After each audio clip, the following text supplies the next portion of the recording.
I'm glad that they chose Santa Claus to deliver this information, because from any other, I was already kind of fucked off about this, but I can't say fuck to Santa.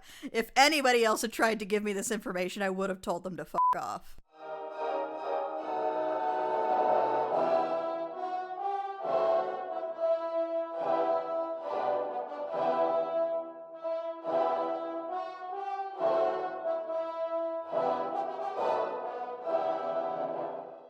Hey there, Internet. I'm Annie. I'm Kit. And I'm Mac. And this is I Will Fight You, a podcast where we've been turning opinion into stone cold facts since 1986. Today's fact is we don't actually have one. I looked at the list. We never actually made a fact for this one. The fact is Annie made us watch Frosty and Rudolph's Christmas in July. Okay, I want to be clear here. I made you watch Rudolph and Frosty's. Mackenzie volunteered. I volunteered eagerly. I have all the Rankin Bass productions on my shitty drive. We downloaded them from the same codec. Yep. Okay, well then how come I had to spend 5 whole Canadian dollars renting this movie? Because you don't have a shitty drive, Kit. Mackenzie clearly offered. You could have hit her up. I didn't remember that because my memory's garbage. You didn't remember the important things, like how to watch shitty Rankin Bass movies.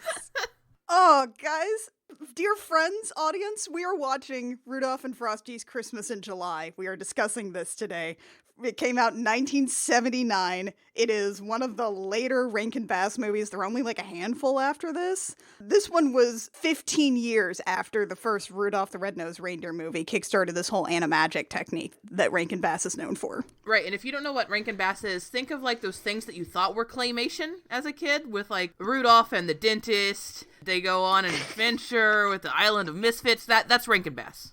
That's actually just the plot of Rudolph. That is just the plot of Rudolph. They made a lot of these. They made a ton. Sometimes they made animated ones. One time they made an Easter flick starring an evil rabbit with a metal tail voiced by Vincent Price. Yep. You might remember Frosty from one of the animated ones where he gets a hat put on his head and he immediately goes, "Happy birthday!" And it's a charming quirk. Yeah, it's a charming quirk. And he says it in a New York accent. Yeah, so if you're a Tumblr kid of a certain age, imagine Rise of the Guardians, but immensely shittier. Yes. Right. This is sort of the older version of that, if you will. This is cartoon all-stars to the rescue, but they're all Christmas characters specifically owned by this one IP. And they're not really concerned about you doing drugs, they're concerned about you stealing. Sort of. Was there like an epidemic of theft in 1979 that I don't know about? Who knows? Who knows why they made any of this? Here's the thing. This is why I've been yelling that we should watch Rudolph and Frosty's Christmas in July for so long, is because it is the most batshit wild cosmology of any Rankin Bass movie. It adds layers of issues and backstory for no reason. It's basically like how Marvel and DC have both tried to make a cinematic universe, but it's Rankin Bass trying to make a cinematic universe. And their characters all suck. Their characters all suck and they don't make sense together. And a bunch of them are portrayed really inconsistently. Why is Big Ben here? It's like they decided they needed to make a movie, decided it was going to be a Christmas in July movie, and worked backwards from there. So exactly like the cinematic universe. And the thing is that, like, this one actually did run in theaters for a couple of weeks, which is why instead of the 35 minutes, probably, that Rudolph the Red-Nosed Reindeer is, and a bunch of those are only like 20 or 30, this one's an hour 37. That's an hour and 37 minutes of my life I'm not getting back. And the thing is that it doesn't feel like an hour and 37 minutes. It feels like It feels like 3. Yeah, it feels like 45 minutes stretched out into 3 months, which is sort of a 2020 mood. It is kind of a 2020 mood, honestly. Rudolph and Frosty's Christmas in July, the Christmas movie for 2020, your hell year. Wait, should that be our fact? Yes. Rudolph and Frosty's Christmas in July is the Christmas movie for 2020. Write it down. We definitely did that in hindsight. Lucas, don't move this around to make us look smart. Don't you dare. Don't you dare, Lucas. You leave this right where it is. This movie starts out, look, there's going to be a lot of points where there is just a lot of movie happening, but nothing actually happens. So we're going to try and hit these beats here, because otherwise, if we do a beat by beat, it's going to be really freaking boring. Just like this movie. So we start out with Rudolph and Frosty just hanging out together. Rudolph is here to do jumping practice, and Frosty is fucked. Frosty fucked and he will again unless we stop him. Yes. He's got his wife that he met in Frosty 2, and they've apparently had 2 kids. I don't remember if they had kids by the end of Frosty 2. They did not. I rewatched it to check. I'm so glad you did. So these are brand new characters, Millie and Chili. They're like snowmen, but smaller. That's their thing. They are indistinguishable from each other than one is clearly a girl and supposed to be Millie, and the other one they clearly try to label as a boy, and it's Chili. Their genders are hat and small mop. Exactly. I could not tell you which one was which. If you begged me, I could not tell you. This is not a thing I'm going to get into yet, because it's more of a problem later. But I have a problem with the continuation from Frosty 2 to this. We'll get there. The continuity? Yes. Is it Jack Frost related? Because we can get to that. No. Okay. That's my problem. Great, we have separate problems. We're going to get there later. Right, but in the meantime, Rudolph's nose starts blinking and going out. For no reason. No. This is not relevant to the story. We'll learn about it very quickly why it's relevant to the story, except for there's no reason for it to happen right now. Yeah, we don't have any continuity for this at all. It's just Rudolph is like, oh no, my nose is going out. That's the best I can do off the cuff. That's your Rudolph impression? I guess that's my Rudolph impression. I don't know. I've never tried that before. If you've never seen these, the best thing to know about Rudolph is he talks like he's got a nasal baby voice. It's me, Rudolph. It's me, Rudolph. And we're finding this endearing and charming. I just want to point out that in terms of vibes, this opening bit where it seems idyllic and then something dramatic happens and then we cut to the opening credits, this is how they open an Avengers movie. I told you it's a cinematic universe, the Rankin Bass cinematic universe. Rankin Bass set it up. Same vibes. It's like we establish like some big dramatic thing as a couple of our characters from other movies hang out and know each other, apparently. There's some kind of a plot hook and then smash to the title sequence, except this one's like cheerful. With like rabbits and elves going around clearing snow off to show who's in Yeah, this. and then I start to lose my mind over who's in this movie. Yeah. Okay. So first off, there's a bad guy in this movie, voiced by Paul frickin' Frees, and I love it because he's basically just doing like the ghost host from the Haunted Mansion. Mickey Rooney's in this movie, you guys. He's Santa. Yeah, Mickey Rooney's been Santa a couple times before. Thurl Ravenscroft is the genie of the Ice Scepter. Thurl frickin' Ravenscroft, who you may know as You're a Mean One, Mr. Grinch, the singer, and also Tony the Tiger. Yes. And also he's on a couple of tracks for the Pirates of the Caribbean ride and the Gurney Ghost from the Haunted Mansion. Shh. Shelley Winters is in this fucking movie. Most importantly, and what the movie would like you to know, is that Ethel Merman is in this movie. This movie has so much Ethel Merman. This movie has so much Ethel Merman in it. So much. This movie got an Ethel Merman, and they were like, just have her fill as much time as possible. Anytime they need time filled, it's time for her to sing. It's Ethel time, baby. That's the thing, like, 1979, these Rankin Bass movies were like a big deal. They could get all the star power they wanted at the time. And they got Paul Frees. I love you, Paul Frees. Speaking of Mickey Rooney as Santa Claus. It's time for him to step out and start narrating this thing. Here's my favorite part. Mickey Rooney, Santa Claus comes out, and he sits down and is like, all right, kids, you're gonna have to buckle up. You're just gonna have to sit down and listen to me, and then you're just gonna have to buy into this. Yep. We're about to cover a lot of ground. They decided that your friend Santa Claus would be the one to guide you through this, and then I'm not gonna tell you what happens in the rest of the movie. He dips. He's in the plot a little, but he completely dips his omniscient narrator speaking to the children thing. And now it's time for the secret origin of Rudolph's nose. Because that was a question we all needed answered. It's just like a freaking cinematic universe. And like, we've had this kind of thing show up in Rankin Bass movies before with like, Santa Claus is Coming to Town is like predominantly children asking obnoxious questions about Santa's origins and a mailman answering them. Those are all like, but why does Santa have a beard? And they had to come up with an incredibly overcomplicated reason for why Santa had to have a beard, which basically involved him running from the law and disguising himself. Does this have anything to do with the fact that later in the movie, young Santa is like, this is the perfect place to settle and make toys and no one can stop me? Yes! Yes, yes. It is exactly relevant to Santa Claus is coming to town. And we'll get there. Is Santa Claus on the run from the cops? Are the cops trying to stop Santa from redistributing wealth, i.e. toys? Does Santa have ACAB tattooed somewhere on his body? Well, it's technically the Burgermeister Meisterburger, but that doesn't acronym as well. But he's basically the law, so yes. Yes. Santa Claus believes all cops are bastards. Yeah. QED. I could have written my college thesis on that. Why didn't I think of that before? Shit. Santa Claus says fuck cops. I mean, he breaks and enters in every house. That's true. Santa Claus listens to Rage Against the Machine. Santa Claus is above the law. But before Santa Claus, there was a powerful magic king named Winterbolt. Oh, God. King Winterbolt. A powerful magic king named Winterbolt. And that is where Santa Claus starts. And he is asking you to buy in on all of this, starting with a powerful magic king named Winterbolt. I'm glad that they chose Santa Claus to deliver this information, because from any other, I was already kind of fucked off about this, but I can't say fuck to Santa. If anybody else had tried to give me this information, I would have told them to fuck off.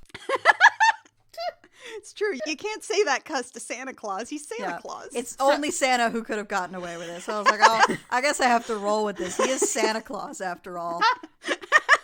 Powerful King Winterbolt kind of has the same feeling to me as when Annie and I were in a Greek restaurant at Orlando's Islands of Adventure. Yes! And she was asking what Poseidon's fury was, and I read it, and it was about the great king of the sea, Poseidon, fighting his long-known nemesis, the Dark Lord, or the evil Lord Darkanon. And, like, there's this pause, and I've got this map pulled in front of me, and, like, as I'm processing And this... he just folds the map. I snapped the map down. Evil Lord what? What? And I go, Evil Lord Darkanon. She goes, not even Hades? I go, no, Darkanon. Yeah, I'm pretty sure Poseidon's great nemesis is Poseidon. Yeah. Or Odysseus, if he's Odysseus is more like a recurring antagonist than a nemesis. That's true. Ah, Evil Lord Darkanon. So the powerful magic king named Winterbolt, Okay. voiced by Paul Frees, he has dragons. His powers, Santa tells us, come from a scepter of solid ice. That will be important in the last 3 minutes. I completely forgot that plot element by the end of the movie. So did everyone. We basically are told that King Winterbolt murdered everyone in the North Pole who opposed him. Or drove them out, but mostly he murdered them. Everybody else was sad. But one day there came a being who was more than his match. It's not Santa Claus. No. It's not Santa Claus. It's a lady made of the Aurora Borealis named Lady Boreal, the queen of the Northern Lights. Who took on human form in order to defy Winterbolt. Folks, I cannot stress enough that Santa Claus is telling us this story. Santa frickin' Claus is telling us about the Lady Boreal, the manifestation of the Northern Lights who took on human form to defy an evil king wizard. Santa Claus. Ho ho ho. King Winterbolt tries to shoot icy beams at Lady Boreal, and she's like, yeah, whatever. So she instantly curses him to sleep for a long time. But all things must come to an end. Do I have to sleep forever? And she's like, no, nothing's forever. Don't tell him that. Don't tell him that. Tell him he's got to sleep forever. And she puts him to sleep and says, so long as my magic burns bright, he will sleep. And then he just sort of drops his staff and goes to bed. He has his own little bed. And then Santa's like, and then we all forgot that happened for a while. History became legend, legend became myth, Santa Claus came along and built a toy factory. As questionable union practices vis-a-vis elves. Time for Santa to show up. So first the animals return, then something called the Kringle Elves. Which he just throws out there, and we have to assume is just part of the natural ecosystem of the North Pole. Those are the variants of elves, the high elves, the wood elves, the dark elves, the green elves, and the Kringle elves. At this point, when Tolkien elves have, like, become part of the collective unconscious, I appreciate distinguishing them as Kringle elves. Of course, Santa also brings Kringle elves with him because his family was a Kringle in Santa Claus is Coming to Town. I'm not going to worry about it, they didn't. Nope. Anyway, here comes Santa. He has come to the north. He's grown a beard. He's doing his Santa thing, and that's when King Winterbolt awakens. First off, Santa Claus is like, this is a perfect place to carry out my mission, far away from all who would stop me. Which, once again, sounds so wild, devoid of any of the context of Santa Claus is coming to town. And even in the context of Santa Claus is coming to town, it doesn't make much sense, because the dude fled, I don't know, Germany to go to the North Pole, where the Burgermeister Meisterburger, ruler of one single town, couldn't stop him from delivering toys. Yep. Which seems a little extreme to me. Santa says ACAB. And Lady Boreal is like, well, this guy's pretty good. I guess I'll just go to sleep. Yeah, I'm tired. I'm really tired. And that's about when Lord Winterbolt wakes up and is like, who the fuck is this guy and why do people love him? The fuck is this? The fuck is that? Who the fuck is that guy? What the fuck? Like, he takes a look at Santa and calls him a king. And he's like, but there can be no king of the North save me. So he's gonna kill Santa. Yeah, so he talks to his Thurl Ravenscroft scepter and is like, why the fuck do people like him? And he's like, because he gives toys to everybody. He's like, I can do that. He's like, I'll just steal the love of the world's children and make them love me instead by giving them toys. How hard can that be? Can I just say that I like the idea of Santa being king in the North way more than I like the idea of any Game of Thrones character being king in the North. He's Santa Claus. He's Santa Claus. He's Santa. I just want to stop for 1 second on the Genie of the Ice Scepter, which is, again, a real big ask to just throw at us and have us just go with. Yeah, we're just expected to roll with that. And this genie, it's this djinn that is like a giant wall of ice with a moving mouth. Yeah, this is a puppet? Or maybe just a bunch of pieces of construction paper. It's very weird, and it knows everything. It says it's the Genie of the Ice Scepter, but it only lives in that one wall, so I don't know what's happening here. Winterbolt doesn't care. He just wants to kill Santa. But he won't just kill Santa. He has to have a convoluted-ass plan. I would lay this all out now, but Winterbolt doesn't lay it all out. He just kind of shows it off as he goes. But he's definitely very proud of his extremely circuitous plan. Yeah. It is the most circuitous, convoluted plan, guys. To be fair, it only becomes a convoluted plan after send an ice storm to make Santa crash doesn't work. First off, Winterbolt is like, I'll have my own sleigh that's better than Santa's, and I'll give them double presents. And Lady Boreal manifests again. I guess she wasn't done with her human form? Well, she's like, oh no, I'm so weak now. Lady Boreal is like when that person in the Discord chat says, okay, I'm going to bed, and then you see them a couple of minutes later reblogging stuff on Tumblr. She's going to use the last of her power. She's going to create a champion with all of her power. It's Rudolph. It's Rudolph. It's Rudolph. It's Rudolph. She finds a reindeer that has been born and is like 5 minutes old. And monologues at it. And expects it to retain anything. This special imprint on your hoof of a snowflake in a heart star. I can't remember what it was. I think it's a star and a snowflake. A magic Christmas star mark, cradled by a snowflake. This is a cool special birthmark that you have to keep secret because it's not in any of the other movies.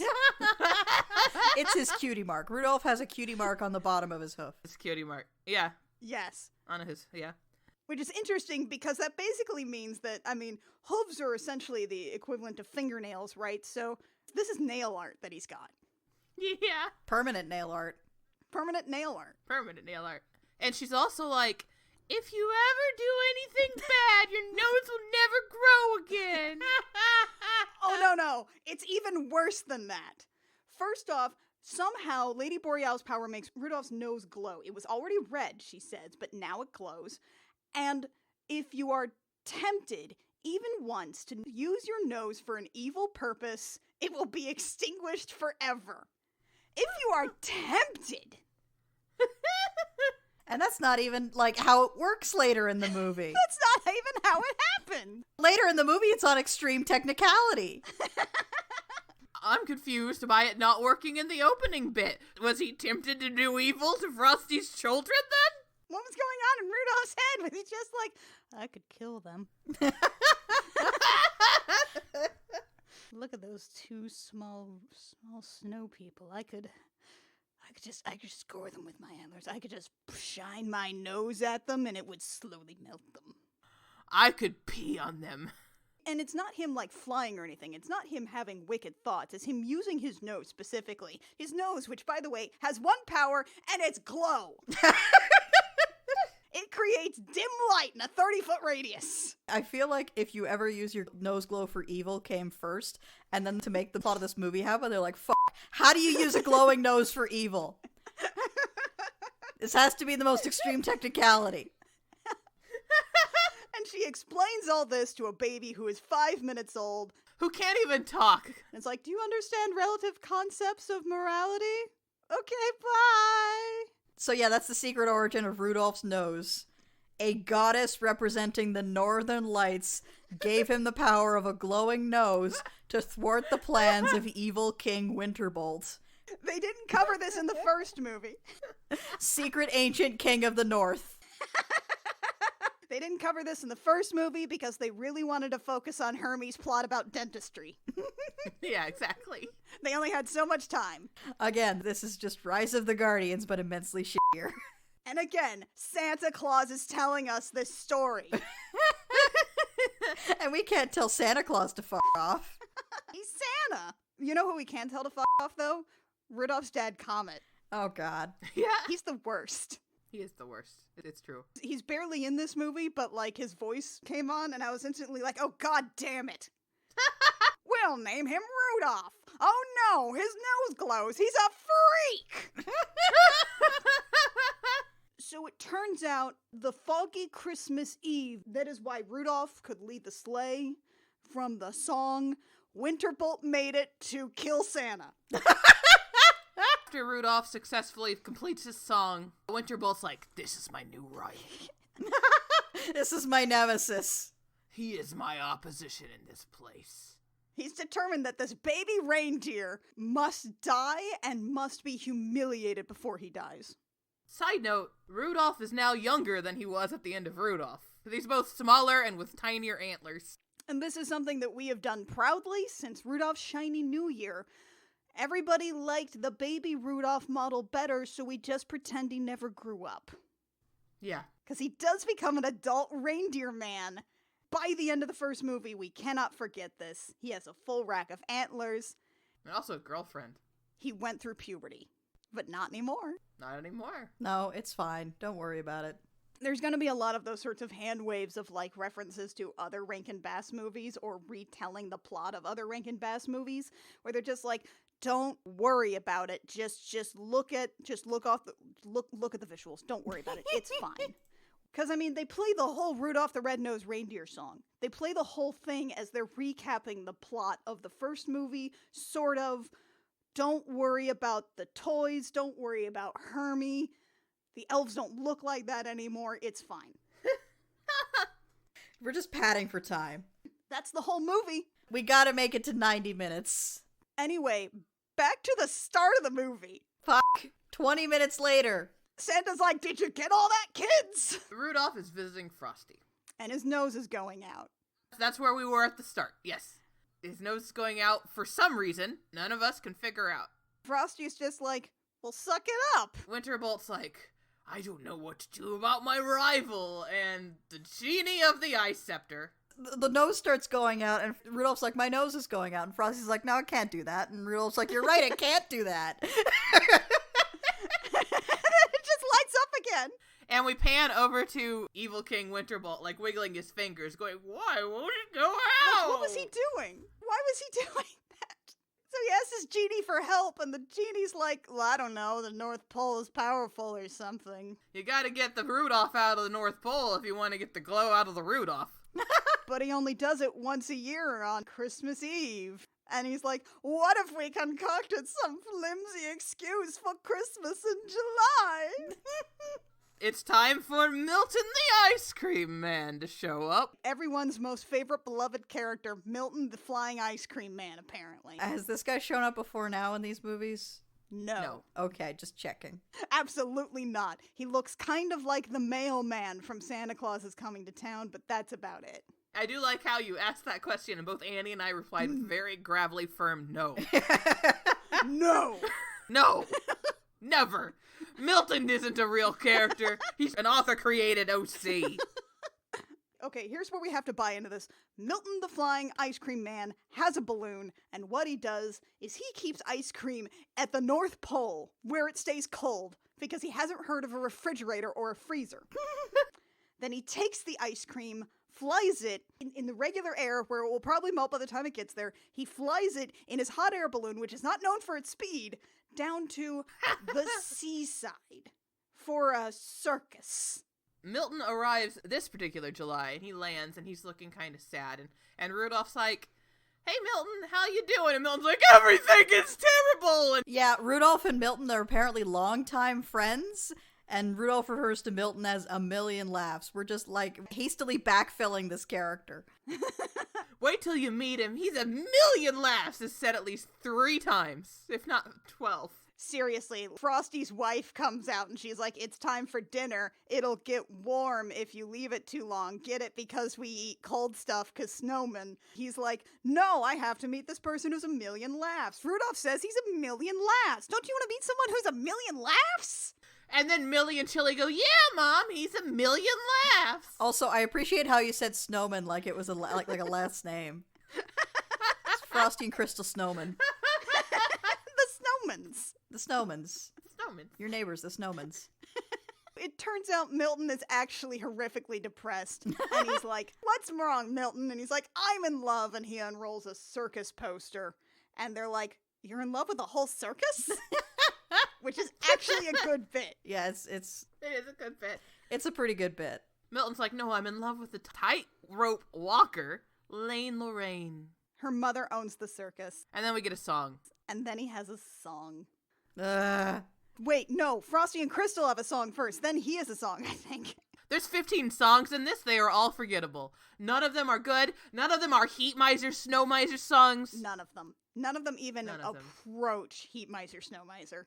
He's Mr. Green Christmas. He's Mr. Sun. He does not live here.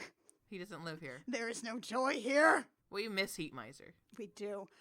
So Milton explains the plot of the movie, which is that there is one circus that he visits. He wants to be married to the tightrope performer, but the circus is going broke, and an evil man named Sam Spangles wants to buy it outright.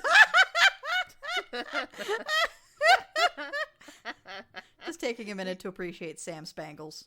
What a name! What a name. Sam Spangles looks like Snidely Whiplash and Dick Dastardly had a third Summers brother. And it's Sam Spangles, which is such a good name!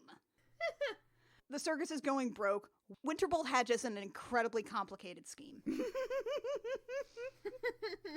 Yeah, kill Santa with an ice storm didn't work. So now it's time for this plan.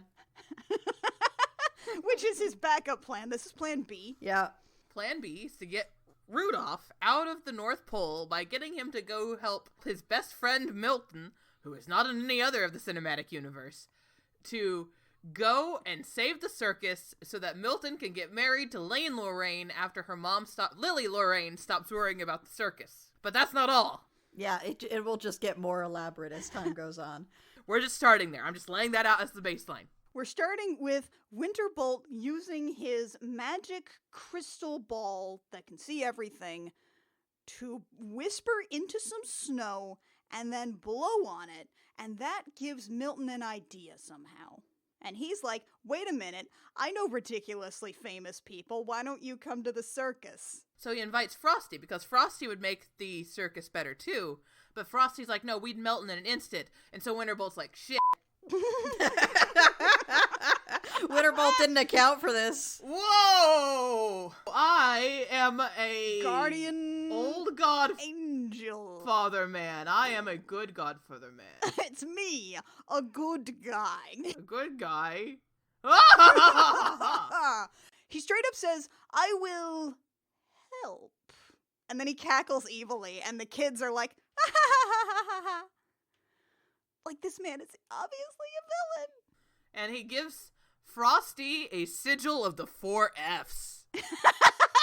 Okay, so, like, he's like, so check out this amulet. It's got this pattern on it. It's got 4 capital Fs arranged in a square. And Frosty looks at them and counts them and goes, yeah! F, F, F, F. What? What? Frosty, what? F, F, F, F.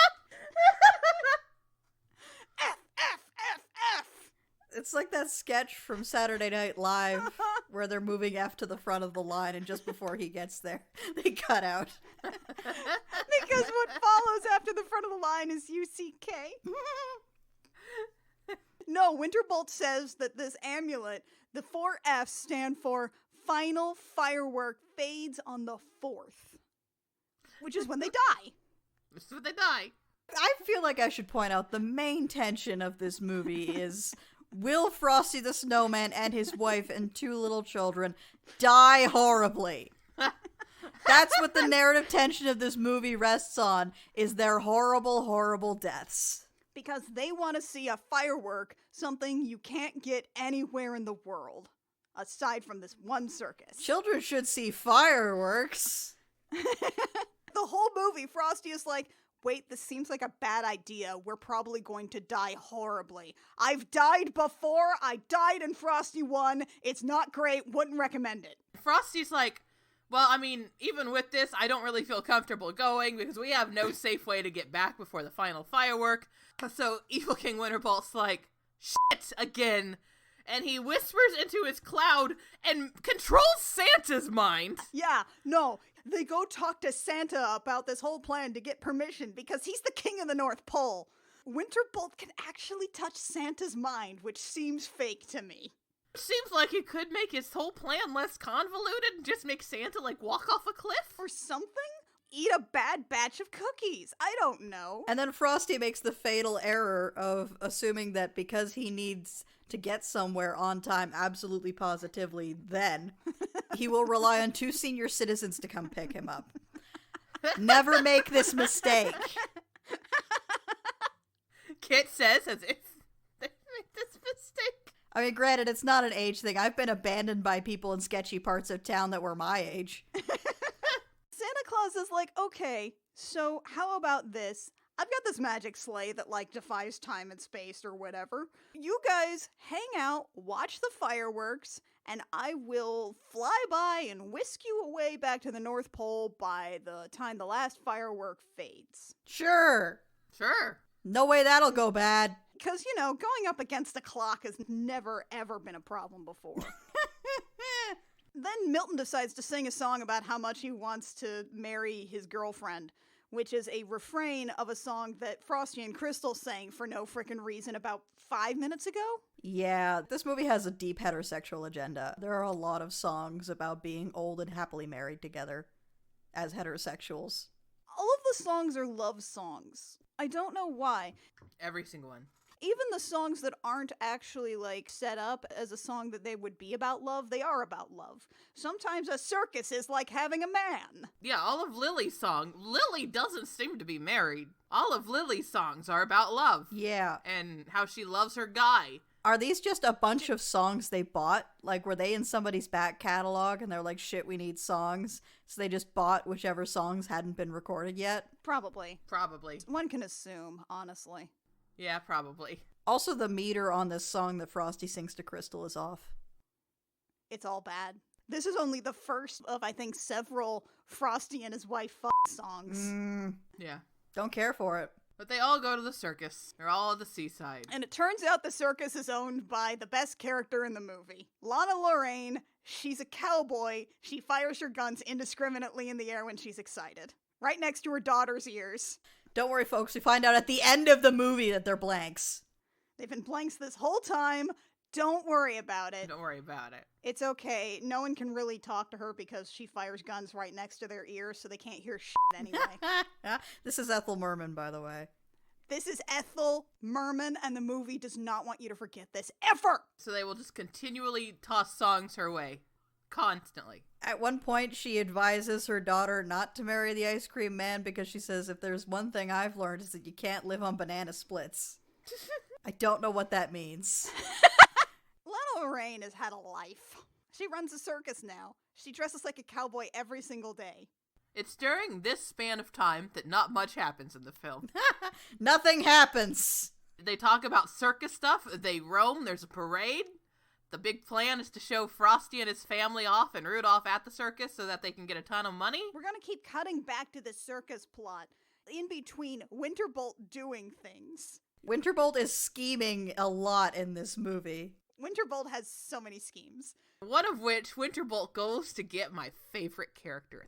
So Winterbolt is like, okay, first off, first part of the deeply circuitous plan, dragons, snow dragons, build fury in your hearts, prepare to make a storm. He has 2 dragons, by the way. And then he turns to his genie and he says, find me a reindeer that's mean. Just find me the shittiest reindeer you can get. The shittiest one. I need a shitty reindeer. I need the worst reindeer. So the genie sends him to, like, I think it's supposed to be like a halfway house or an apartment complex or something. The Cave of Lost Rejections. He sends him to Christmas prison? Well, except that the people who live there pay rent, so it's just a really shitty apartment building. I think I've lived in this building. He goes to this cave apartment / prison cell / flop house. and he's like, I'm looking for a reindeer named Scratcher. And here comes Scratcher. He's Rudolph size, he's got buck teeth, and he hates everything. And he talks like Swiper in Dora the Explorer talks. Yes. I think my favorite part is that when Winterbolt just walks up to the front desk, you know, like you do when you're a magical king of the north, and says, I'm looking for Scratcher. The guy behind the desk is like, oh, he's behind on the rent, but I haven't been able to get it from him because he's too mean. And at first I thought that meant this was going to be a large, intimidating reindeer who you cannot shake down for rent. But no, it's just this guy. He's like a Chihuahua reindeer. He's so small, and he's the worst. You could definitely shake this guy down for rent. I could shake this guy down for rent. Here's another layer of the Christmas cosmology that this introduces. Scratcher says that he was slated to be one of Santa's reindeer until Rudolph came along, implying that they ever needed more than 8 before Rudolph. I don't know, maybe one of them could have died. Maybe he was just set to be like on the bench in case one of them died. Maybe. And like, Winterbolt's like, so Rudolph stole your job. And he's like, well, I also stole some toys and ate a whole new batch of candy canes, you know, did a little light larceny and some murder. What? And Winterbolt's like, anyway, help me destroy Rudolph the Red-Nosed Reindeer. Lead him astray, as it were. Scratcher's like, gladly. Why does he say it like that? Why does he say lead him astray? What is he implying? Gay. Shit! Rudolph can't be gay. This movie has a deep heterosexual agenda. We all know this is like a bad boyfriend situation. This is Kimber Stormer all over again. Rudolph's gonna jump into a car wearing a leather jacket and speed off. Unfortunately, he picked like the worst looking reindeer though. Unfortunately, yes. I wish this had been like a sexy evil reindeer. What exactly does a sexy evil reindeer in the Rudolph style look like though? I think it's more about the voice than anything else. I think it's just a normal looking reindeer with like a bit too much eyeliner and a much better voice. You know, that's probably fair. And he's still got a leather jacket. Mm-hmm. Excellent. Or like a black coat or something. That would be very good. After this, we briefly cut back to the circus. There's a song about how having a guy is like running a circus for some reason. It's very long. There's a brief shot where we have to be reminded that, oh yeah, circuses are the worst because there's a couple of people dressed up like Native Americans with war bonnets, juggling tomahawks. Let's not have circuses anymore. Circuses are banned. Circuses are banned. We go back to Winterbolt, who is now feeding Scratcher Santa's magic feed corn. This is how reindeer fly, apparently. I'm guessing this is completely new.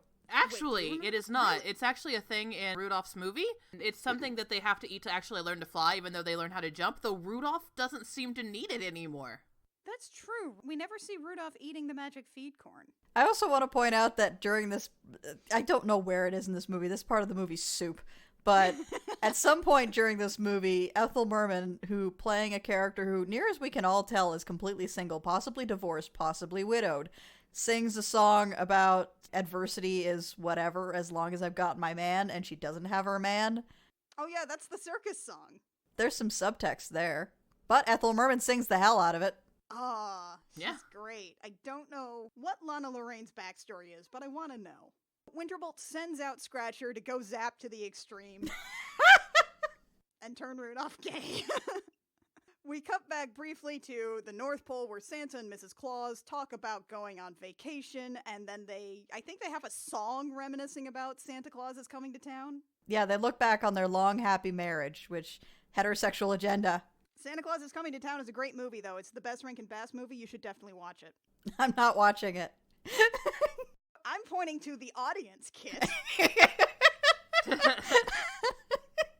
I agree with Annie. I love Santa Claus is Coming to Town. It was my favorite to see as a kid, too. My mom would look it up because she'd explicitly find it so we could watch it. It's really good. Then we have a parade. No, wait, we don't have a parade. Before that, Santa and his wife sing a love song. Then it's a very long circus where Frosty is afraid of death again. I'm terrified that we're all going to die, and we're all ignoring this. And his kids are like, but the show must go on, Daddy! I feel like Frosty's saying, I'm worried we're all going to die, and the people around him being like, nah, it's fine. I feel like that hits different in 2020. Anyways, Scratcher finally meets up with Sam Spangles in an alley, and they basically have like an evil guy accent off at each other. It's down an alley! But it's a nice town, so it's a very well lit alley. It's a very well lit alley, and then they both have just really weird, almost New Jersey accents at each other. Hey, are you Sam Spangles? Like, yeah, I'm Sam Spangles. What do you want to know? I'm doing it really badly, but they're very bad accents. It's like the actors were told, just sound as evil as humanly possible, please. What varieties of evil do you want to hear today? Okay, we go briefly back to the circus. Miss Lorraine leaves a conversation by saying, well, I gotta go give a pep talk to some clowns, which is how I want to leave conversations for more often. Yeah, that's how I'm leaving every conversation from now on. I gotta go give a pep talk to some clowns. By which I mean come and record this podcast. Wow. Wow.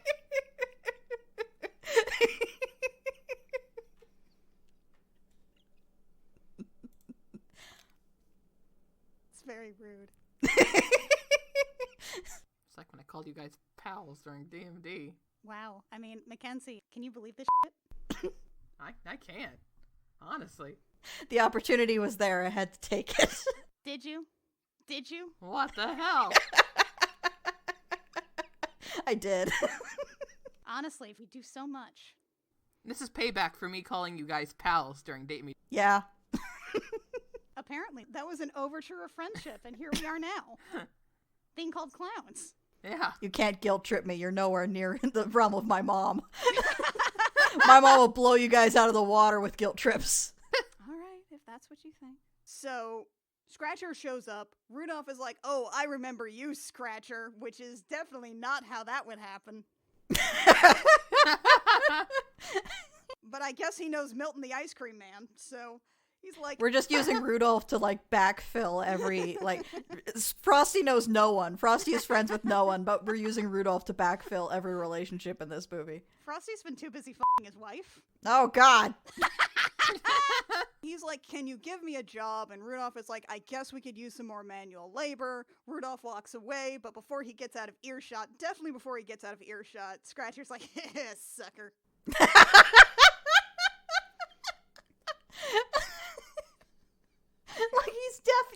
Rudolph can definitely still hear you, dude. Also, who says haha sucker out loud? A very confident person. Okay. Okay. This is the best part of the movie. Okay. This is the best part of the movie. Okay. Now, okay, Winterbolt has to make his own sleigh. But Winterbolt is evil. This is what you have to remember. Winterbolt is an evil wizard king. So he's not going to have Reindeer flying his sleigh. No! Now, Mackenzie, what do reindeer have? Antlers. No antlers. Cut the answers. No antlers. That's the opposite of reindeer. No antlers. What else do they have? Hoofs. Can't do hooves. Can't do hooves. Throw the legs out entirely. Ah, yeah. All right. What else do reindeer have? Soft noses. Oh, no noses. We can't do noses at all. Absolutely no noses. Wait, did you say soft? Yes. No soft. Gasp. How about ears? Floppy ears. Absolutely no ears. The opposite of reindeer is no ears. What about big gooey eyes with giant circular pupils? I hate circular pupils. Now, I've heard that reindeer have live birth. Yes. I hate that. We need cloacas. Oh, jeez. Now, let's add this all up. So the opposite of a reindeer, the evil opposite of a reindeer, there's only one thing this can be. Rain snakes. Did you guys rehearse that? No, No. we've just lived together. And we've talked about this before. We have talked about this. It's the opposite of reindeer. It's rain snakes. Why rain, though? Well, like deer, right? Reindeer are kind of a deer, so you take away the rain snakes. They fly. He has a sleigh drawn by 4 snakes. I love this sleigh so much. This is how Annie's going to be commuting from now on? I don't commute anymore. Nobody does. But I am going to go to the grocery store in a sleigh driven by snakes. That 5-minute drive is going to be made in a sleigh driven by snakes. Yes. And I'll make sure they all have little masks. Over the wall.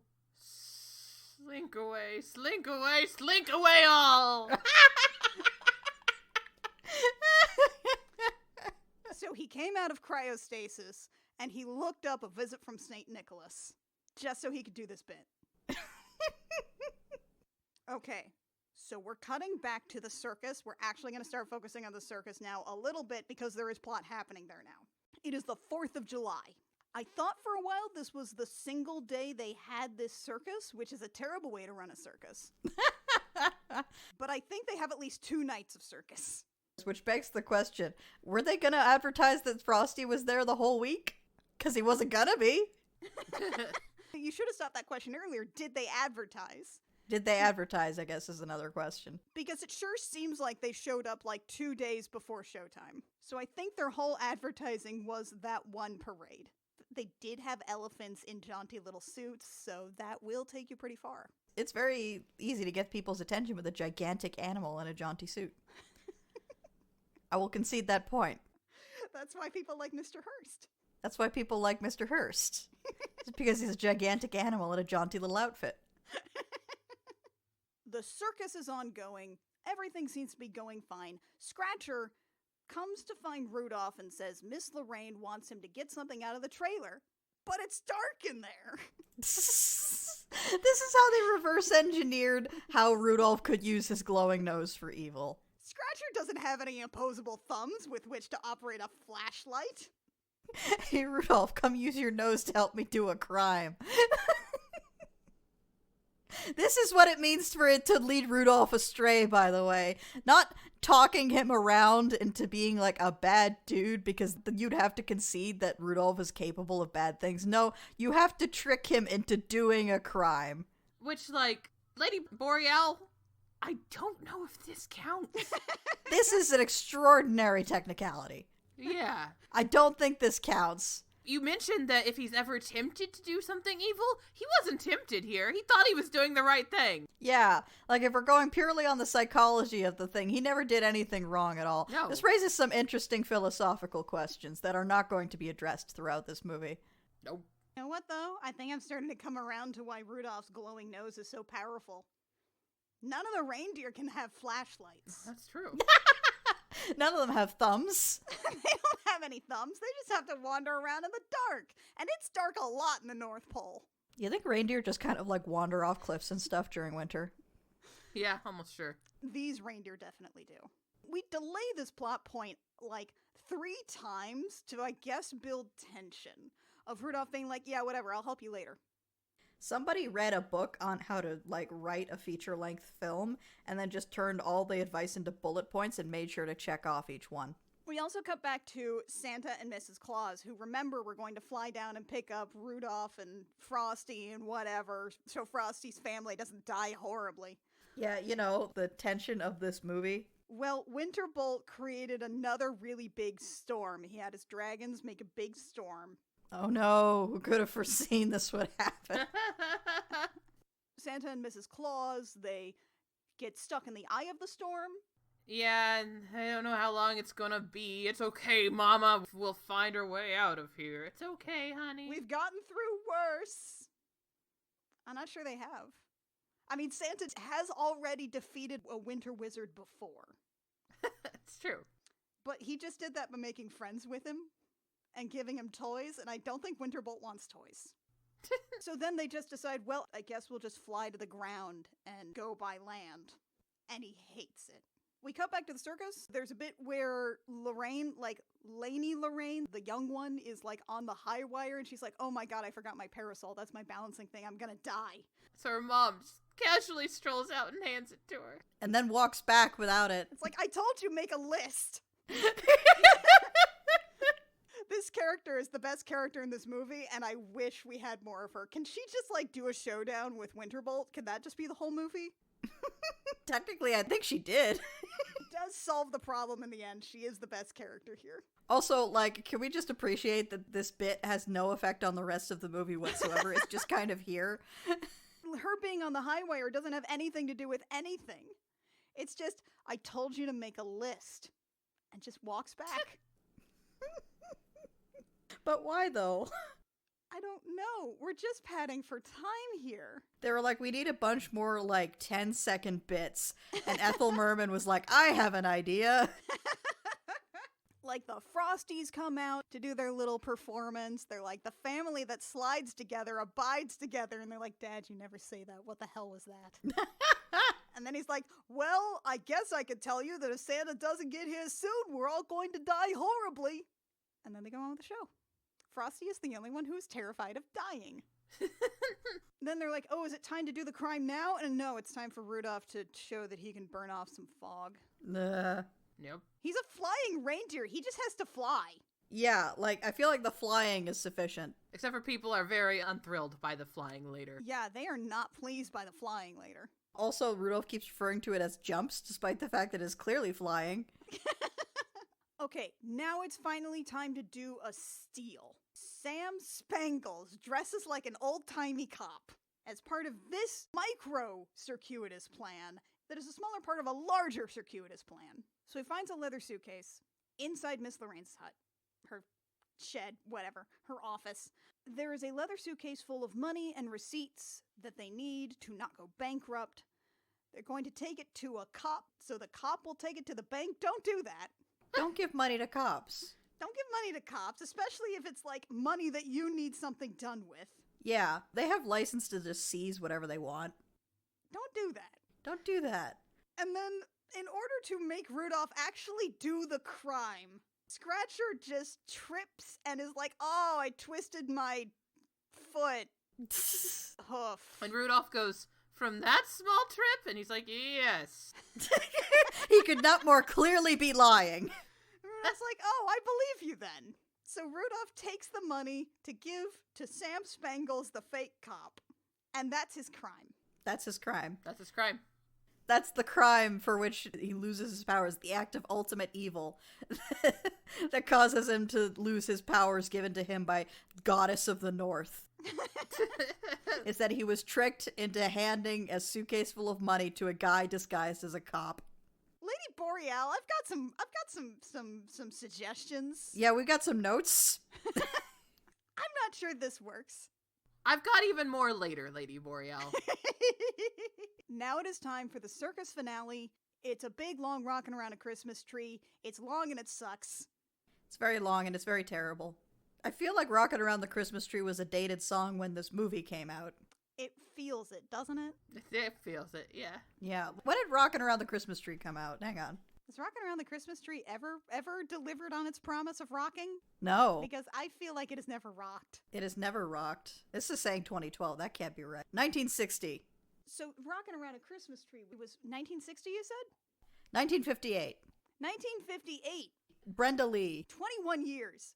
21 years after that song came out, we are pretending to rock here in 1979. I don't care for this. The worst part is that I don't think it was public domain by that point, which means they paid money for Rockin' Around the Christmas Tree. I'm not sure you should pay money for Rockin' Around the Christmas Tree. It has never rocked. It has one promise and it does not deliver.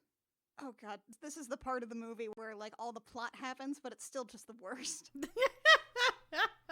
Should we try to bulldoze through it? Or... Yeah, let's try. So the circus is over, it's time for the fireworks. Fireworks start happening. Frosty's like, oh, Santa's not here yet. This is so worrisome. Can you put a stop to them? And Lily's like, nope.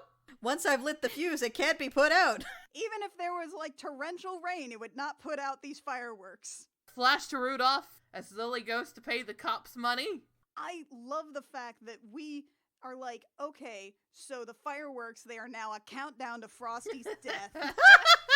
And then we cut directly to 74 fireworks. And Crystal's like, children, promise me you'll be brave.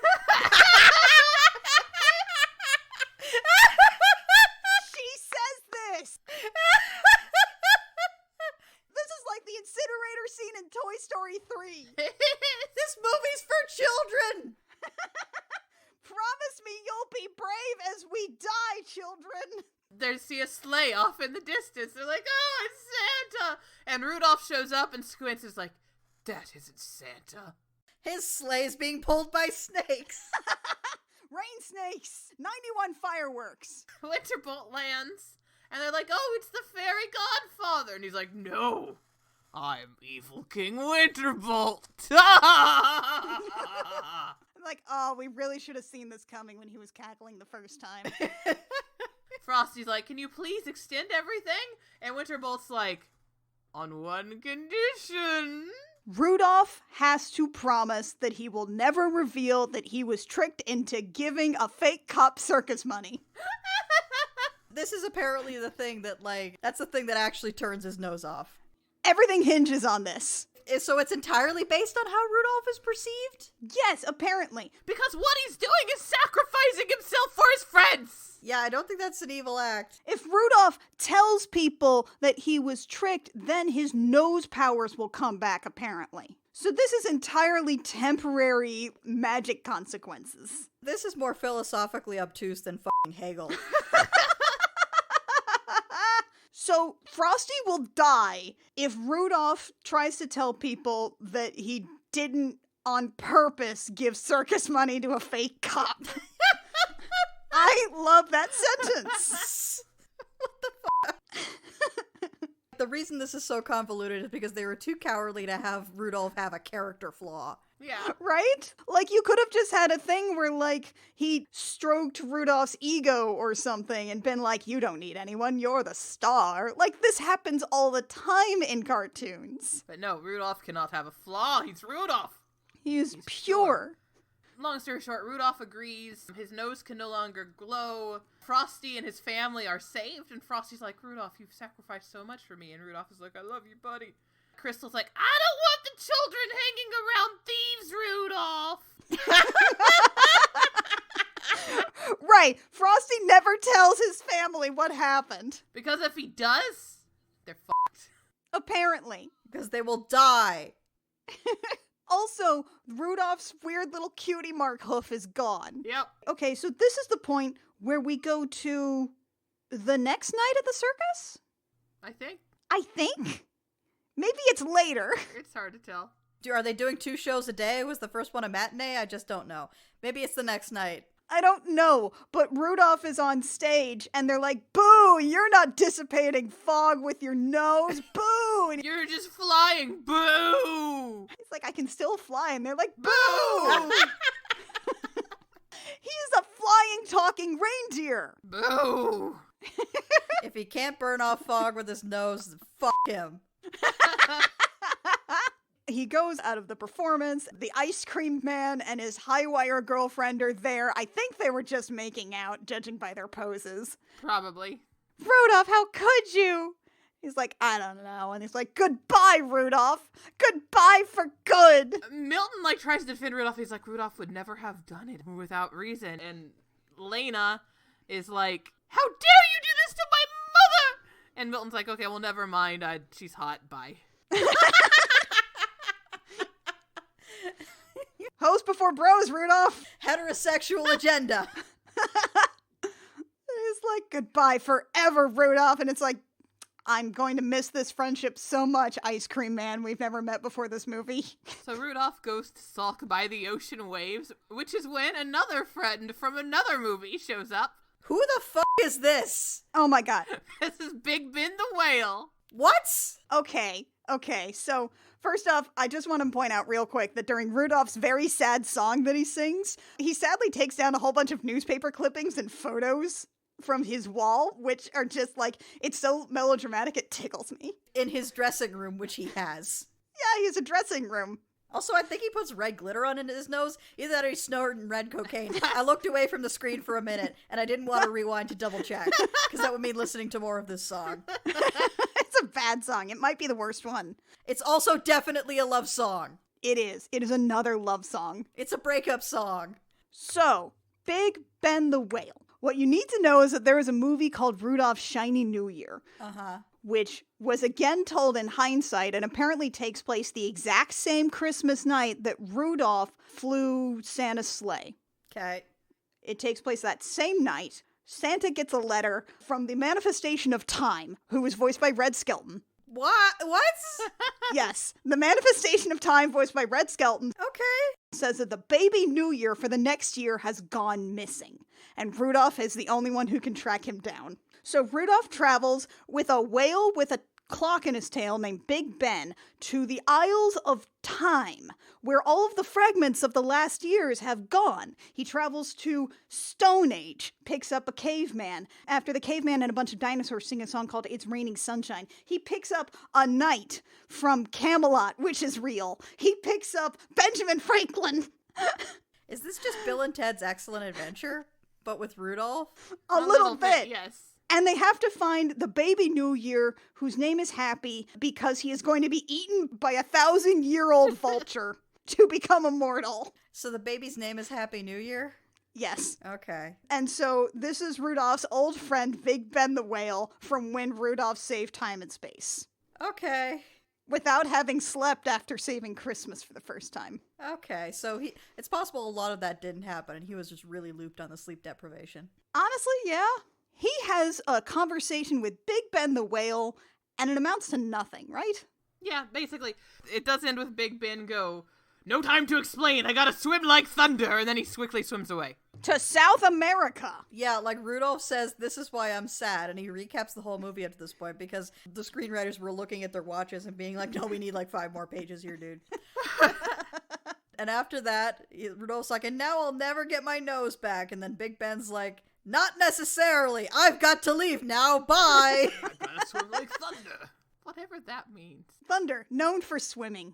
So Big Ben leaves, and Frosty is like, if only I could save Rudolph. How can I save Rudolph? What can I give up? What could be valuable? And Winterbolt, who has flown all the way back to the North Pole to his little ice castle, watches this, and he's like, this corn cob pie. He's a snowman. What could a snowman have? Why would I want anything from a snowman? And Scratcher, and I think this is his last line in the movie, is like, well, I don't know, remember the Frosty the Snowman song? By the way, here's the Frosty the Snowman song. Yep. And then we reenact the plot of Frosty the Snowman, except we skip all the parts where Frosty is going to die. This is my problem. Okay. Frosty's offering his hat. He's like, it's gonna kill me. It shouldn't, though. Because in Frosty the Snowman 2, when Frosty met Crystal, Frosty became a snowman again because he lost his hat, and Crystal saved him with a kiss of everlasting love, rendering him permanently magical and alive. Oh shit, you're right! So does that mean Crystal doesn't love him anymore? Maybe. Oh no! That's the only way it makes sense. So you're saying the heterosexual agenda's a sham? Yeah. Shit. by all accounts, Frosty should not die here. And yet. So Winterbolt gets in his little sleigh full of rain snakes, and he flies all the way back down to the circus for this deal. Meanwhile, Lady Boreal manifests briefly to tell Rudolph to be brave. Be brave. Be brave. And everything will fix itself. And Rudolph's like, okay. I want to note we're like in the last 20 minutes at this point. Last 15. Yeah, nothing happens for like an hour, and then it goes so fast. This movie either runs at 150% or 2%. Frosty and Winterbolt make this deal, which I don't even remember what Frosty gets out of it suddenly. What does Frosty get out of this? His whole family doesn't die is what he gets out of it. Frosty sacrifices himself so that, because he thinks Winterbolt can make Rudolph's nose shine again. Yes. Oh, right. So he says, okay, I'll hand my hat to you and you make Rudolph's nose shine and my family doesn't die. And of course, Winterbolt doesn't have the power to make Rudolph's nose shine again, but also his scepter says directly to him, you should lie to the snowman. And tell him you can do a thing you can't. He needed his scepter to tell him that.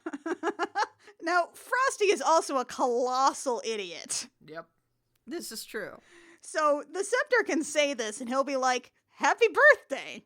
And then as Frosty is about to sacrifice himself, he's like, now Winterbolt, will you say goodbye to Crystal, my wife, for me? Oh, Crystal, my wife, how I love my wife, Crystal. Here's a whole song. Here's another song about it. Frosty is a wife guy. Frosty's that guy who writes in the house, stop emailing my wife.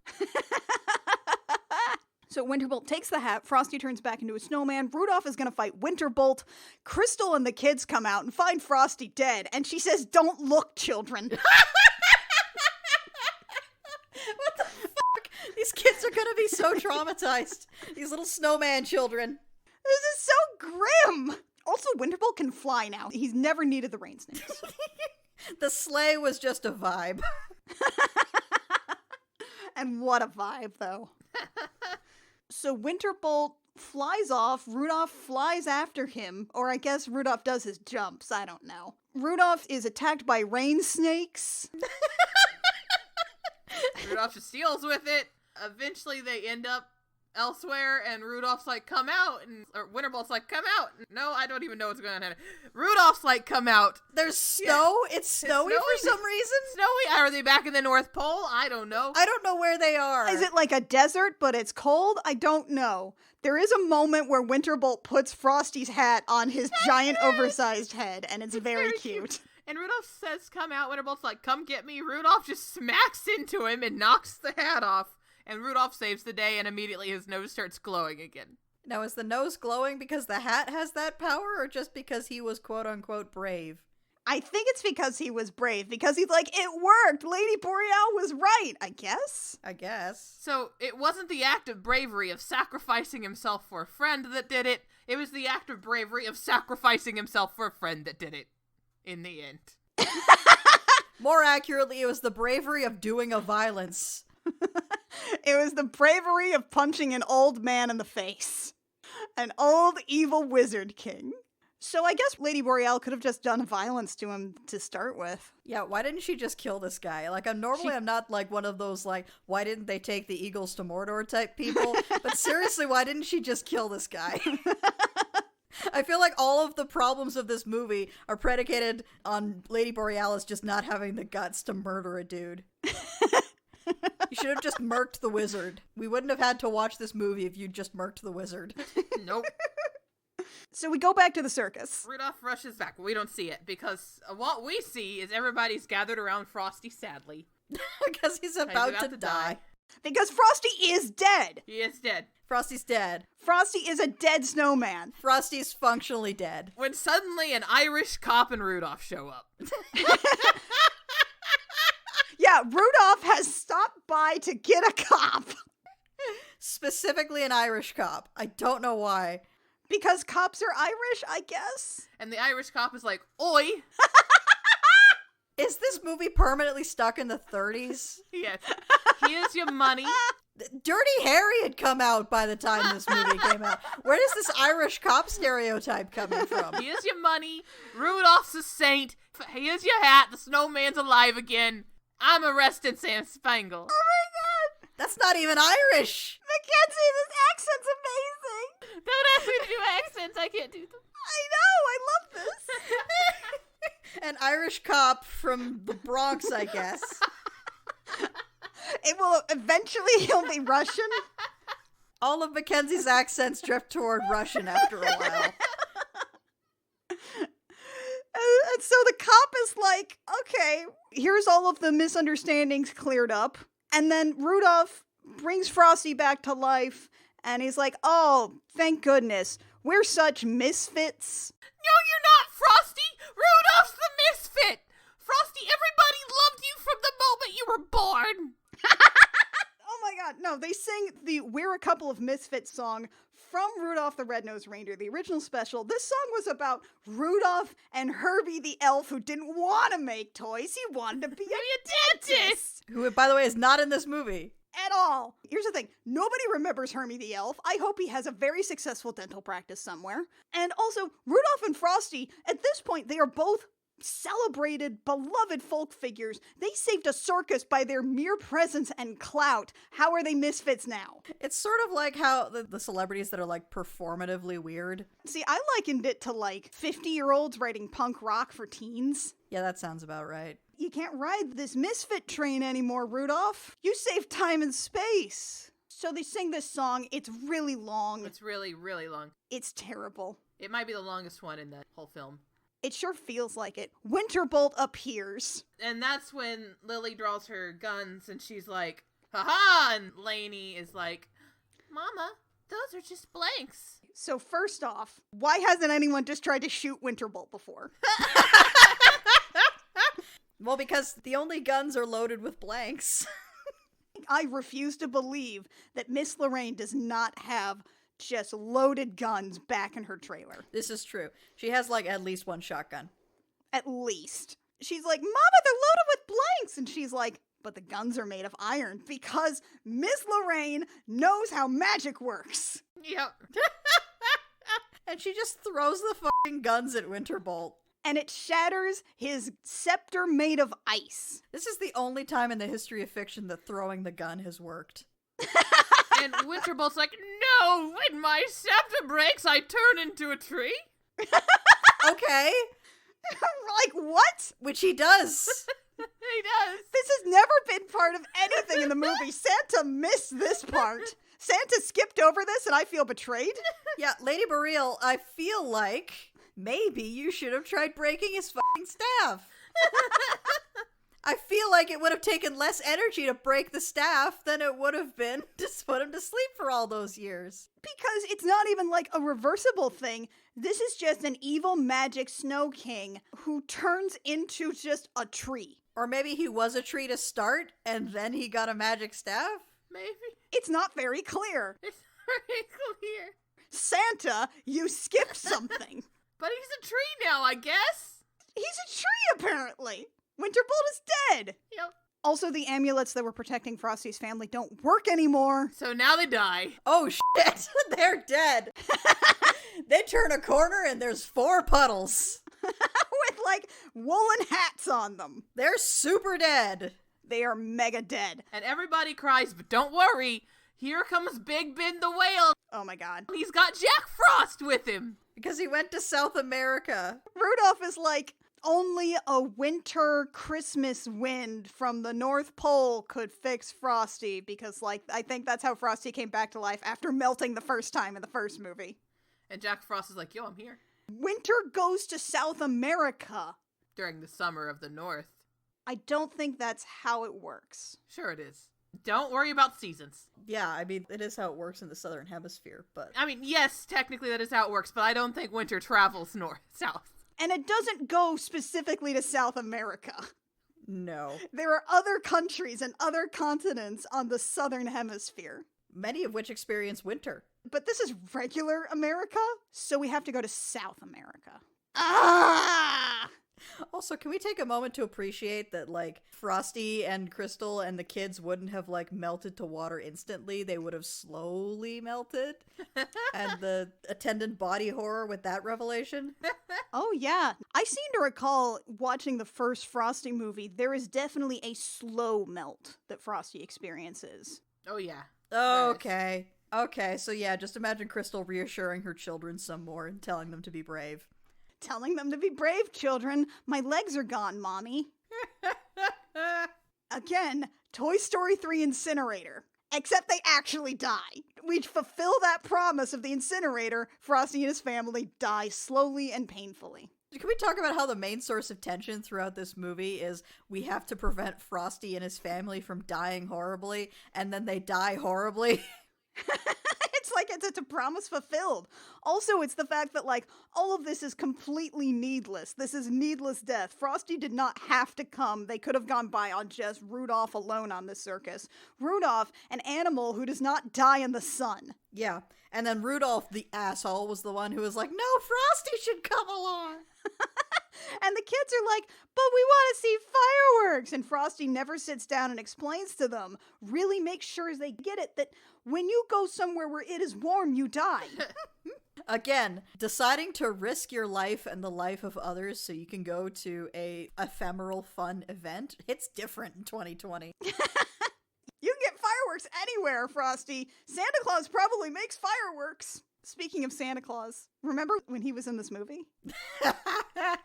Yeah, we've been cutting back to Santa Claus and Mrs. Claus walking along the ground because the storm's up in the air. And now they're finally here, as Jack Frost has arrived. Jack Frost, by the way, we're kind of splicing together Jack Frost from Frosty 2 and Jack Frost from Jack Frost, the movie that is bookended by a groundhog who sings about how he's lazy. I'll take your word for it. You know, Jack Frost, the movie where he wants to gain immortal form, but he has to get married and have a horse and a house first, because that's all the things that men have. Yeah, again, I'm just going to point out that I was on Tumblr in 2014, so my entire knowledge of Jack Frost is that character voiced by Chris Pine that a lot of people were horny for. That was Chris Pine. How about that? I mean, he is the superior Chris, but also a lot of people were horny for his character in Rise of the Guardians. Look, you could have just stopped and said that a lot of people were horny. This is true.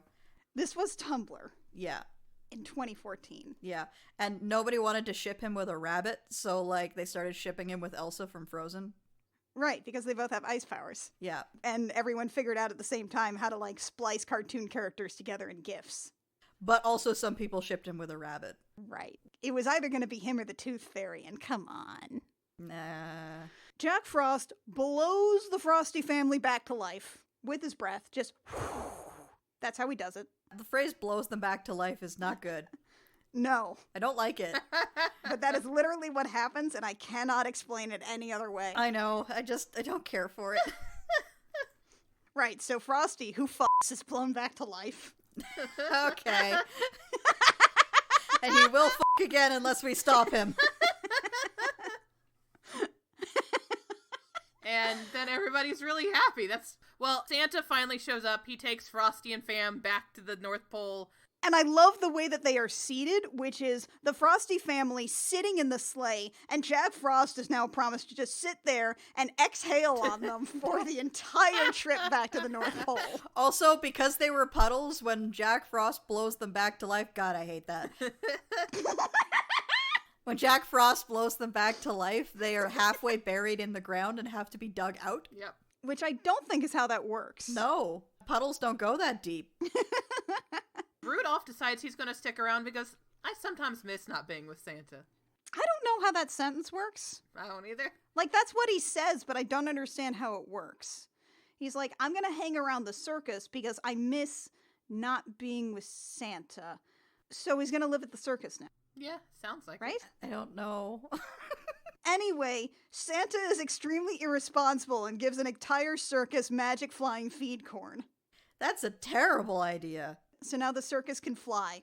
All of the animals can fly. The clowns can fly. The giraffe can fly. How wildly irresponsible. Ethel Merman can fly. I like the implication that the clowns are eating feed corn. That's just what they feed clowns. Well, it's either that or flesh. The whole circus can fly now, and they're like, Ethel Merman, please take us away. And Ethel Merman does. She sings the Rudolph the Red-Nosed Reindeer song again. And she sings the hell out of it. She sings the hell out of it. Ethel Merman is very good. There are 15 songs in this movie. She sings like 5 to 6 of them. Like, they had Ethel Merman. They were gonna use her. Yeah, I gotta use an Ethel Merman. Nothing against Ethel Merman. Her character is the best one in this movie. I mean, she solved the whole conflict. Yep. Yeah. Throw a gun at it. She just killed the shit out of Winterbolt. Something not even the magical manifestation of the Aurora Borealis could do. Or was unwilling to do. We don't know. But Ethel Merman gets shit done. Ethel Merman gets shit done. Is that our final fact? Ethel Merman gets shit done? It might be. That's the end of the movie, finally. It was an hour and 37 minutes long. Oh my god. When you told me about this thing, I figured it was going to be like, maybe 20 minutes, maybe 30, maybe 45 at most. And then I go to rent this thing, which again I had to do because it wasn't on YouTube anymore because somebody bought the rights to actually like distribute it digitally, which is, capitalism is hell. This is what capitalism does to you. It makes you pay $5 Canadian to watch Rudolph and Frosty's Christmas in July. And then I saw it was an hour and 37 minutes and I said out loud, oh no. And then as the final confrontation with King Winterbolt was happening, my cat jumped over the back of the couch and landed square on my stomach, all 20 pounds of her, killing me instantly. We hardly knew you. I died as I lived, crushed under an enormous cat. So that's Rudolph and Frosty's Christmas in July. Why does this movie exist? I don't know. It's maybe the weirdest Rankin Bass movie. This was actually the last one they ever made with Rudolph and or Frosty. Any other Rudolph movies after that was like, a different studio and decades later and whatever. So according to the canon of the Rankin Bass cinematic universe, Rudolph just lives at the circus now. I think he does. And Frosty and his family have all known the oblivion of death. Frosty died. Those kids are gonna be fucked up. God, they are. God, they are. Frosty fucks. Don't. Nope. Frosty, he's a curious cat. No. It's too late. Absolutely not. It's too late. Why are you drawing the comparison to McCavity and not Rum Tum Tugger, the cat who fucks? She is trying to do Rum Tum Tugger, the cat who fucks. I am trying to do Rum Tum Tugger.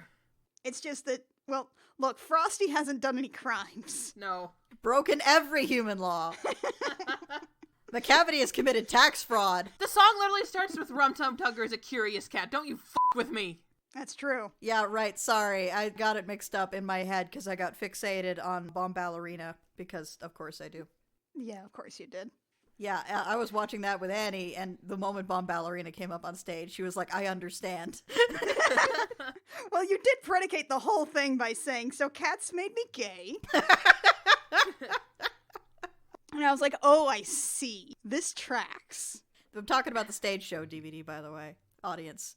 Not the Cats movie, although we probably should at some point do an episode comparing the stage show to the movie. It has been a year now. The world has been irrevocably changed since the release of Cats the movie, and I'm not sure there's a causal relationship there, but there's some kind of relationship. There's definitely something. So we have to actually end this fucking episode. So final facts time. This episode is only like 8 minutes longer than the actual movie so far, which I feel like is a record for us. That's because there's a lot that doesn't happen in this movie. Yeah. But when something happens, oh, it happens. Nothing happens for so long and then it goes so fast. This is a movie that hits differently in 2020, mostly because Frosty is constantly aware of his own death. Yeah. Frosty is constantly like, hey, maybe we shouldn't, like, risk our lives and the lives of our children for the ephemeral pleasure of a functionally meaningless public event. Fireworks, though. Children should see fireworks. Therefore, Frosty, Crystal, and their children will die. 2020 is a year, folks. This is our second Christmas episode, so we're seeing the year out by this point. Oh, but I think that brings us back around to our final facts. Kit, what's your final fact? Please don't make me watch another of these. Is that a fact or a request? I don't know. I think that's the best we're going to get out of it. Mac, what's your final fact? The differences between Mother Nature and Lady Boreal, and the fact that the Heat Miser and the Snow Miser are better and more interesting villains with better songs, that The Year Without a Santa Claus is technically the better film between these two, but honestly, Both are great. Watch them both. I love this one because of the rain snakes. I love this one because of fucking evil Lord Winterbolt. I do wish it had a Heat Miser, Snow Miser worthy song, though. Because he's Mr. Heat Miser. Whatever he touched starts to melt in his clutch. He's too much. Dun, dun, dun, dun, dun. Are you having a stroke? Yeah. Annie, what's your final fact? My final fact is that Ethel Merman cannot make up for having 15 songs that have nothing in them. That's a very good fact. I swear to God, they must have just bought these songs out of a catalog somewhere. Oh, absolutely, right? I mean, they definitely just snapped them all up and they're like, I don't know, we'll find a space for it. Frosty needs to turn to his wife and say, I want to fuck. At least 7 times. And now a parade song. I think that wraps it up for us now. This is our last episode of 2020. How are we feeling, kids? It's been a year. It's been a year, folks. I hope you're doing okay. Or if you're not doing okay, you're at least doing bad in a way that's entertaining. That's a fucking mood right there. Carry the night of November 5th in your hearts forever. The night we found out, before the results of the presidential election were announced, that Castiel was gay and immediately banished to super hell for being gay. And then Juggalo clowns happened. And then Juggalo clowns killed Dean 2 weeks later. And the car went to heaven. And the car went to heaven, but the angel didn't. Please bring that manic energy with you into 2021. We need to steel ourselves for whatever's coming next. This isn't serotonin. I don't know what this is, but I'm enjoying it. It's a break. It's a break. We're all breaking here. Wear your mask. Don't go see the fireworks. Wear your mask. Don't go see the fireworks. Carry November 5th in your heart year-round. Okay, so that's going to wrap us up here for Rudolph and Frosty's Christmas in July. Thank you for joining me for the long birthmas. It's like the long Halloween, but better written. Oh. Fuck you, Jeff Loeb. Fight me. Come get me, Jeff Loeb. Join us next time for the incredible fact and the absolutely provable fact that the only kind of penis that you can have on television is evil penis.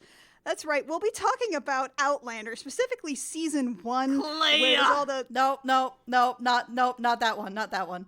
No? With... No? We're talking about the other Outlander. There's another Outlander? The Jim Caviezel movie from 2008? I think I've seen that. Does that involve Claire?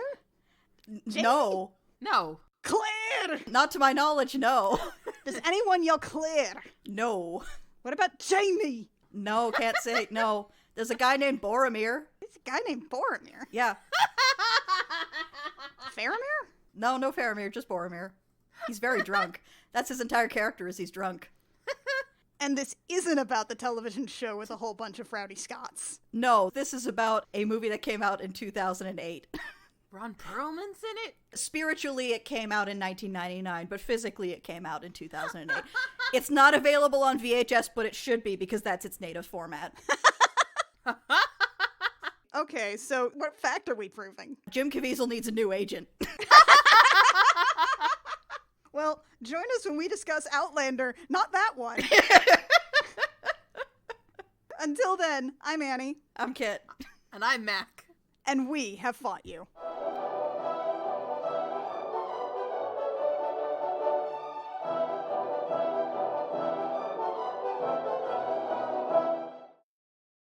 Podcast where we've been turning opinion into stone cold facts since 1986. Six. Number 6. 1980, sick. 1980, sick. Sick nasty. That's how cool we are. Yeah. Because Kit and I have colds, actually. Yeah. Shit, I almost got some coffee on my nose. Okay.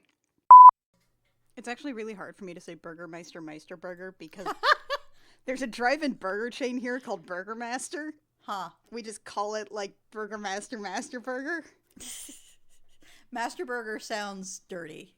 Right, which is why it's called Burgermaster. Yeah. They tried it the other way around. They're like, nah. I don't Yeah, think so. no. Can't do that. No. Can't get away with that. Too salty. Yeah. Too many 12-year-olds in the world for that to happen.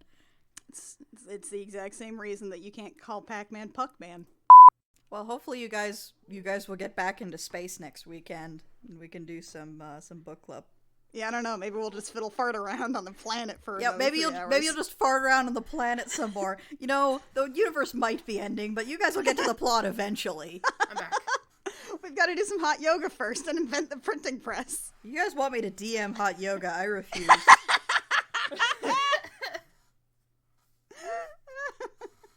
I run it as a side plot.